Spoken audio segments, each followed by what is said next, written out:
Bine ați venit, dragilor din Zodia Taur, oriunde v-ați afla. Mă bucur tare mult să fim din nou împreună la o nouă lectură pentru următoarea perioadă a lunii februarie, perioada cuprinsă între 9 și 15 februarie. Așa că, dragilor, nu doar cei care aveți decât soarele, ci și cei care aveți poate luna, Venus sau ascendentul în Zodia Taur, mesajele de asemenea pot fi relevante și pentru voi. Trebuie să vă reamintesc că este totuși o lectură generală și pentru un colectiv destul de mare, așa că luați din lectură doar ceea ce voi simțiți că rezonează. Desigur, înainte să încep lectura, trebuie să mulțumesc tuturor celor care de fiecare dată sunteți aici, mă susțineți și tocmai de aceea apreciez enorm fiecare comentariu de susținere, fiecare gest de apreciere și fiecare gând bun care vine din partea voastră. Pentru cei care poate sunteți pentru prima oară aici pe canal și simțiți că lectura rezonează cu voi, că ceea ce eu spun aici poate vă aduce un pic de claritate, vă aduce un pic de ghidare sau poate chiar liniște interioară, eu vă invit cu mare drag să vă abonați și, desigur, dacă doriți, puteți susține acest proiect Tarot Flor de Loto printr-un simplu like. Lucruri care, trebuie să o spun de pe acum, nu sunt gratuite, nu costă bani, ține decât de plăcerea și bunăvoința voastră. Haideți să vedem care este energia acestei noi săptămâni de februarie și avem runa vikingă Lagus. Lagus care vine cu cunoaștere, dar ce fel de cunoaștere? Cunoaștere intuitivă, psihică, instinctivă. Sunteți într-o perioadă în care probabil că lucrul ăsta va fi un pic mai accentuat și sunteți mult mai, cum să zic eu, mai introspecți. Probabil că vor ieși la suprafață ceva care a stat ascuns în interiorul vostru, ori anumite sentimente, ori anumite emoții care vor ieși la suprafață și eu aș mai spune un lucru important. Veți începe să vă manifestați. Dar cum?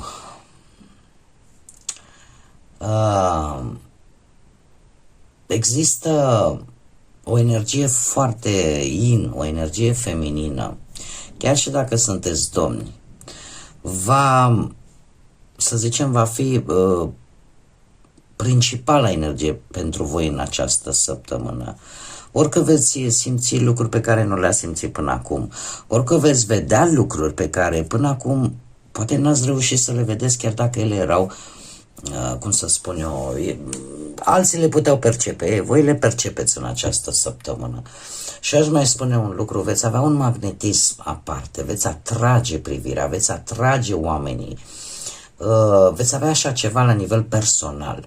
De asemenea, această rună vikingă ne poate vorbi de entuziasm, ne poate vorbi de pasiune, poate, nu știu, pentru ceva ce vă place să faceți, poate în sfârșit acordați mai mult timp unui anumit hobby sau, în general, ceva ce vă face plăcere și la care ați visat în interiorul vostru de multă vreme, dar din diferite motive, cauze, nu ați reușit să vă și ocupați de acest lucru. De asemenea, această carte ne vorbește și de o ușoară teamă.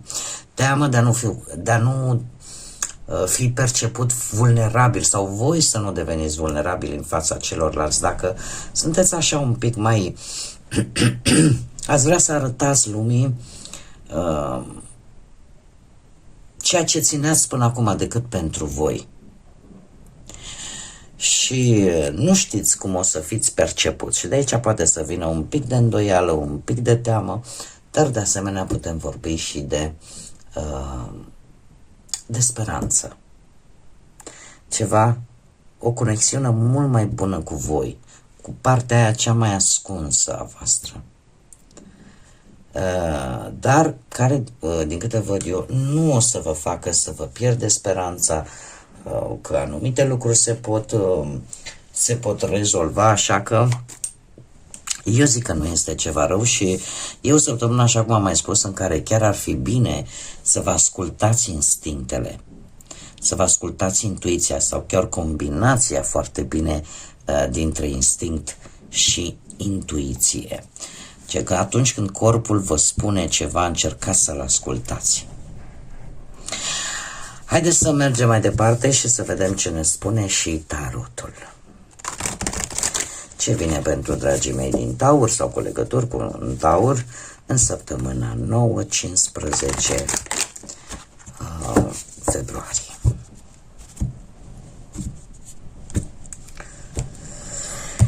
Hei. Ia să vedem. Se vede acest lucru cu acest 9 de spade. Situația voastră actuală nu este una tocmai, să zicem așa, tocmai liniștită.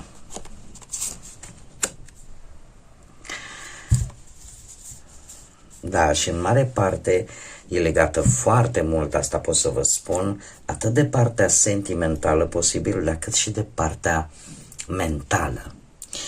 Acest 9 de spade, ca și situația actuală, îmi vorbește de o cauză externă. Ceva din exterior care vă provoacă o teamă, o frică, gânduri negative, poate chiar o lipsă a somnului. Aș spune că unii dintre voi aveți o teamă posibil obsesivă vis-a-vis de ceva. Cum să spun, dar este ceva care vine cumva din exterior. E un gând care nu vă dă pace. E acea senzație că nu te poți mișca, că nu poți acționa. Te simți oarecum neputincios în fața unei situații, mai ales că această situație nu depinde doar de voi, ci depinde și de alte persoane. Cam asta e situația actuală cu voi. Cel puțin cu energiile pe care le-a surprins tarotul. Ce este în defavoarea voastră în această săptămână, ceva din trecutul vostru îndepărtat. Mare atenție cu persoane care se întorc în viața voastră, indiferent că vorbim de orice aspect al vieții. Aici voi adaptați, dacă e pe dragoste, dacă e pe bani, dacă e pe familie, dacă e pe parte profesională. E posibil să revină anumite personaje din trecutul foarte îndepărtat. Și când spun îndepărtat sau foarte îndepărtat, mă refer la foarte mulți ani. Persoane cu care voi ați avut legătură și care, într-un fel sau altul, întoarcerea acestor energii în viața voastră nu o să fie tocmai favorabile pentru voi. De asemenea, iară ce vreau să mai spun, gânduri vis-a-vis de trecutul vostru, situații de-astea nostalgice în care, ia uite ce bine era acum nu știu câți ani, da, asta știți cum e, astea sunt bune în anumite momente, dar cum zice românul, nu ne ține de mâncare, pentru că sunt lucruri din trecut. Ne pot ridica moralul sau nu. Mai depinde și de ce amintiri îți vin în minte. Dar nu vor fi tocmai benefice pentru voi, cel puțin nu în această săptămână. Această reîntoarcere în trecut, indiferent că ea este mentală, indiferent că ea este vis-a-vis de locuri, de persoane din trecutul vostru, se pare că nu este tocmai bun pentru voi. În schimb, ce este favorabil pentru voi, avem arcanul major judecata, care este și arcanul acestei, unul din cele 3 arcane majore ale acestei luni februarie, care își aduce energia, iar acest lucru îmi spune că e posibil ca ori un apel telefonic, ori o comunicare să ajungă la voi și să vă aducă ceva favorabil, că e un răspuns, că e, nu știu, ceva care într-adevăr vouă să vă redea speranța, vouă să vă spună, știi, deci se poate rezolva sau există posibilitatea găsirii unei soluții. Putem vorbi de asemenea și de un rezultat final sau o schimbare pozitivă care vine în viața voastră în această săptămână. Eu aș spune că unii dintre voi chiar veți reuși să vă eliberați de trecut, de acest trecut care vă creează această stare de stres permanent și de neodihnă și de pierderea energiei, practic. Deci, ceva, cum să spun eu, o schimbare, că e pe plan spiritual, că e pe plan material, cumva ceva se schimbă. Ceva se schimbă și, indiferent de ce aspect al vieții vorbim, asta îmi spune că te vei simți viu, vie. Asta va veni ca o binecuvântare pentru voi. Și probabil că vă va și ajuta să ieșiți din această stare. Deci vorbim de, posibil, cum am mai spus, ori de apeluri telefonice, ori de mesaje scrise, comunicări, nu contează cum, o veste care efectiv cumva parcă te ajută să ieși din această stare. Ce puteți voi controla? Și aici mare atenție, 8 de spade, este cartea care eu îi spun atracție universală. De ce? Pentru că puteți controla să ieșiți din acest blocaj. E un autoblocaj pe care de multe ori îl creăm noi singurei, în care simțim că suntem blocați, că e o situație, că e o gândire, că e orice, că e o relație, nu contează. E ca și cum am spune creierului, nu mai există ieșire, până aici mi-a fost. Iar când facem acest lucru, emanăm fără voia noastră o energie negativă în univers, care la un moment dat se va întoarce la noi. Dar este de fapt un autoblocaj, de multe ori ne băgăm seama că îl creăm. Trebuie să știți că asta stă sub controlul vostru. Dacă simțiți în această săptămână, vă simțiți așa, prinși, blocați, încercați să nu luați decizii. De ce? Pentru că atâta timp cât tu nu ai în clar și nu-ți poți folosi nici rațiunea, nici logica. De ce? Pentru că simți că ești blocat, totuși încearcă să ieși din acest blocaj și abia pe urmă să iei deciziile sau să faci alegerile care sunt necesare. Poate că unii dintre voi se află într-o situație pe care nu mai suportă și atunci două variante mari și late.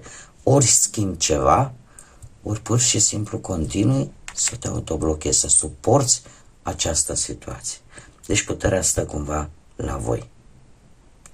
Chiar dacă senzația voastră este că nu ieșiți din acest cerc negativ, să știți că de multe ori această carte vorbește de ideea aia că realitatea e posibil să nu fie atât de rea pe cât de multe ori poate noi ne imaginăm. Așa că stă în puterea voastră să ieșiți din acest cerc vicios sau din acest blocaj. Ce nu este sub controlul vostru, și aici avem un paș de cupe, posibil o energie tânără. Nu știu dacă are legătură cu zodiile de apă, Rac, Pești sau Scorpion, dar este o energie tânără care ori că este propriul vostru copil și încă nu-l puteți controla, dar care, paradoxal, că vorbim de o energie tânără sau nu, acest paș de cupe de fapt vine cu speranță. Și vine cu vești bune, care vă vor face și e independent de controlul vostru, dar vă va face să căpătați mai multă încredere în voi. Și cu precădere cei care poate aveți și un ascendent în zodii de apă, Rac, Pești sau Scorpion. De ce? Pentru că veți descoperi probabil că aveți mult potențial, vin vești bune în această săptămână, mai ales relaționate chiar și cu ambitul profesional, nu știu, poate oferte sau chiar să vă înscrieți la interviuri sau proiecte care încep să funcționeze sau pur și simplu idei care te pot duce la acorduri bune, la rezolvarea poate de situații, de datorii, de plăți. Cum și pe parte sentimentală, la fel putem vorbi de e ca și cum ai zice, vreau să o iau de la capăt, chiar dacă poate e cu aceeași persoană sau e cu altă persoană. Da? Este acea dorință de a începe din nou, dar a începe, cum să spun eu, cu o energie mult mai bună, mult mai creativă. Și o veste bună care, cum am mai spus, poate să o aducă chiar cineva de lângă voi, tânăr, sau pur și simplu să ajungă la voi. Dar e ceva care vă va ridica moralul, cu siguranță. Haideți să vedem acum și ce călăreți de dragoni și ce mesaj au pentru voi. Și o avem pe, ce să vedeți, o avem pe Pallas Athena, cred că e o singură carte. O avem pe Pallas Athena și cu dragonul ei, ia ghiciți, Sweetie. Avem numărul 28 și numărul 10. Discutăm imediat despre numere, dar se pare că destinul este pe cale să se schimbe. Destinul tău este pe cale să se schimbe. Și indiferent că vorbim de bine, că vorbim de mai puțin bine, lucrurile stau în mâna ta, așa cum bine am văzut. Protejează ce e bine și uită-te în jur după iubire și îndepărtează de tine acele energii joase care posibil să te înfrâneze, posibil să încerce să te oprească. De fapt este, dar fiindcă avem și numărul 10 sau chiar numărul 1, asta îmi vorbește de acel ciclu etern al vieții. Numărul 10 este guvernat de către Pluton și de Uroboros, cel care reprezintă ciclul etern al vieții, al morții, al renașterii. Așa că este un îndemn de a te transforma, de a manifesta în primul și în primul rând ceea ce voi vă doriți, de a concluziona poate o etapă din viața voastră, e acel sfârșit și început, sau punct și de la capăt. Este, aș spune, un numărul 1 la un nivel mult mai înalt. Așa că se pare într-adevăr că lucrurile încet vor cunoaște o schimbare destul de mare în viețile voastre și voi veți fi stăpânii, voi veți fi cei care aveți puterea de a decide, de a alege, de a schimba. Așa că încercați să vă protejați binele din voi în primul și în primul rând, să căutați iubire, să căutați ceea ce este important până la urmă pentru toată lumea. Și nu lăsați ca acele energii joase să vă răpună sau să vă împiedice în ceea ce voi vă doriți să faceți. Bun, dragilor, cam atât am avut pentru voi, pentru această nouă săptămână de februarie. Dacă aceste mesaje, energia lor, felul în care eu am făcut această lectură au rezonat cu voi, mă bucur atunci că ați rămas până la finalul ei. Dacă nu uitați, dragilor, nu trebuie să-mi lăsați mesaje de jignire. Aveți libertatea să alegeți ce fel de conținut vă doriți, să urmăriți, puteți să căutați pe alte canale. În rest, ca și încheiere, eu vă mulțumesc. Mulțumesc tuturor celor care aleg să fie aici alături de mine. Vă urez ca de fiecare dată tot binele din lume, să aveți multă energie pozitivă, să fiți înconjurați de liniște, de pace, de mult echilibru și, desigur, de Sfântul Valentin, de multă iubire. Și nu uitați, dragilor, zburați înalt, suflete frumoase.